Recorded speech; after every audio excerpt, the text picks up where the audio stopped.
Hello!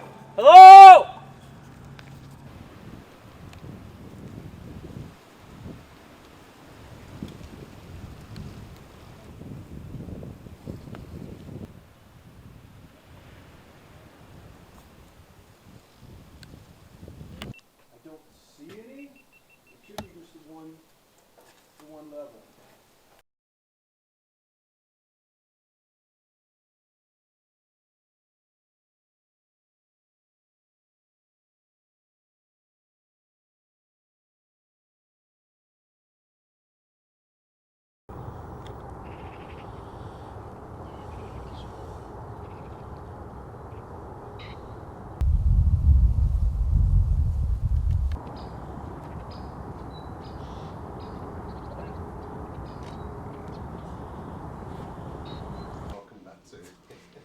That's great. You let me know when we're ready. Feel free to take a seat and we'll just get the shot set for 10 seconds. Just tell me when we're ready. Every COP is a make or break COP. Every COP counts. And every COP should move us one step closer or multiple steps closer to that target of halving emissions by 2030.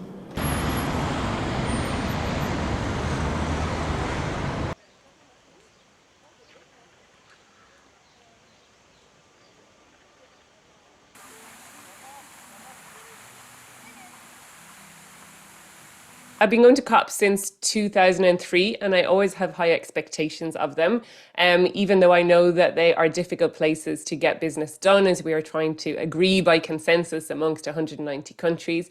But I think this year, given the impacts of climate change that are being experienced around the world, it's also an African COP.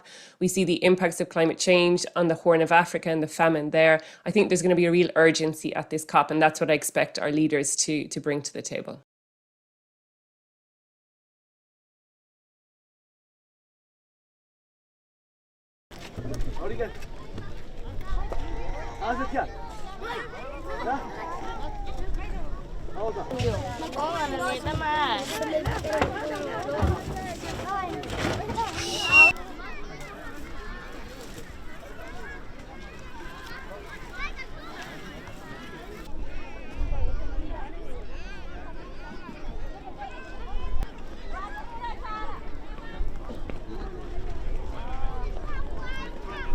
If we don't mitigate, if we don't take the necessary measures to limit temperature rise, we will then have to exert far more effort, invest far more in adaptation, adapting to a warming planet.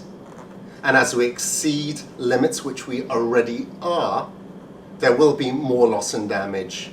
Again, the cost there is additional investment to rebuild, and the cost of loss of life. And then the element that links all of that is finance.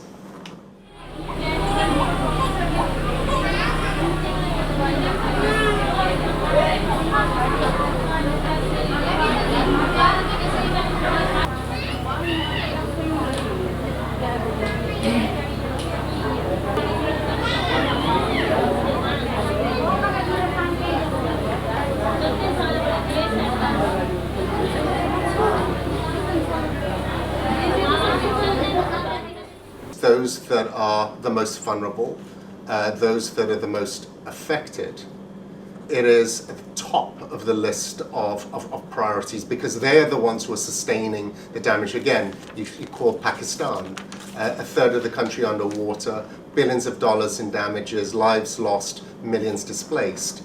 How do they recover from that? What mechanisms are in place for them to recover from that? A government cannot put contingencies in place to recover adequately from a disaster of that magnitude.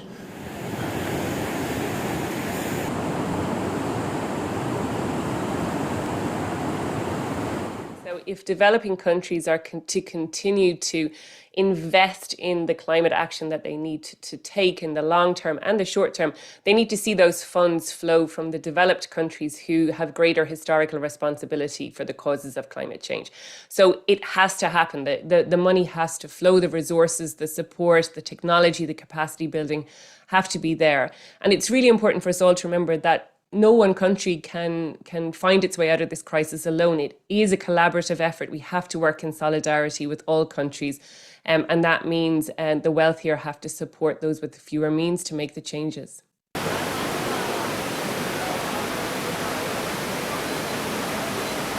The financial implications of this are significant, but the conversations need to be had and solutions need to be found that satisfy the donors in terms of the support that's required. But that support has to be sufficiently adequate to again meet the needs of those vulnerable nations and bringing those parties together, having constructive dialogue with tangible solutions is where we are.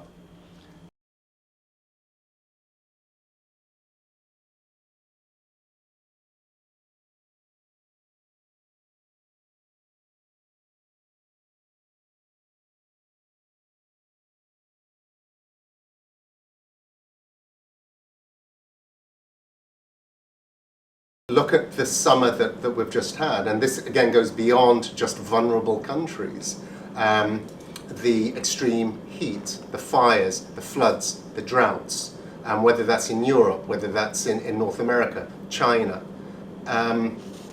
The consequences, the realities of climate change and its impacts are being felt, and adaptation will take you so far. There are elements that adaptation programs can help address, but because of where we are on that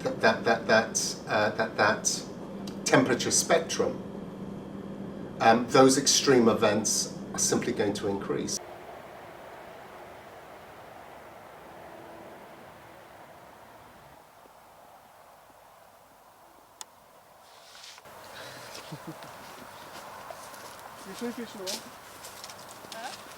We really have to take this emergency seriously and act like it's an emergency. We now have real, recent, lived experience of what it is when the world and all of our leaders work together to solve a crisis from the COVID pandemic. We're not seeing a reaction like that yet in terms of responding to the climate crisis, even though we have now seen the dreadful impacts from Pakistan to the United States of the real losses, extraordinary economic losses and human losses wreaked by climate change, and that need a similar scale of response to the pandemic.